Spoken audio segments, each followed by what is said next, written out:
ये रिश्ता क्या कहलाता है 15 साल से चल रहा है और शो को फैंस का खूब सारा प्यार भी मिल रहा है, जिस वजह से शो की टीआरपी कमाल की रही है और राजन शाही शो सुपरस्टार रहा है। चौथी पीढ़ी की कहानी दिखाई गई है और हमने शो को विवादों का हिस्सा बनते देखा है।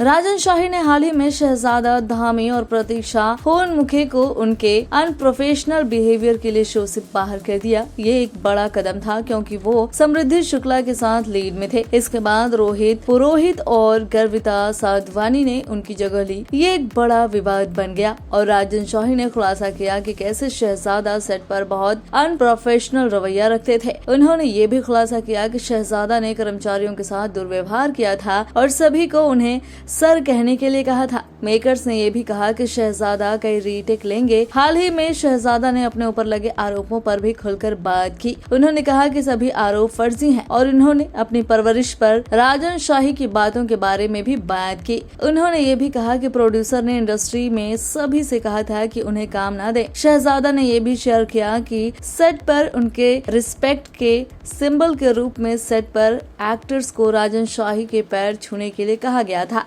और अब समृद्धि शुक्ला से एक इंटरव्यू में पूछा गया कि क्या शहजादा ने जो कहा है वो सच है, तो समृद्धि ने बताया कि राजन शाही ने ये रिश्ता क्या कहलाता है में 8 साल और कुछ ने तो 15 साल तक लोगों को काम दिया है और जब वो सेट पर आते हैं तो लोग रिस्पेक्ट से उनके पैर छूते हैं। उन्होंने कहा कि लोग अपनी भावनाओं को इसी तरह दिखाते हैं और इसमें टेक्नीशियंस और बाल और मेकअप कलाकार शामिल हैं। हालांकि उन्होंने कहा कि किसी भी स्टार या किसी एक्टर पर ऐसा कोई बाध्यता नहीं है कि जब वो सेट पर आए तो उसके पैर छुएं।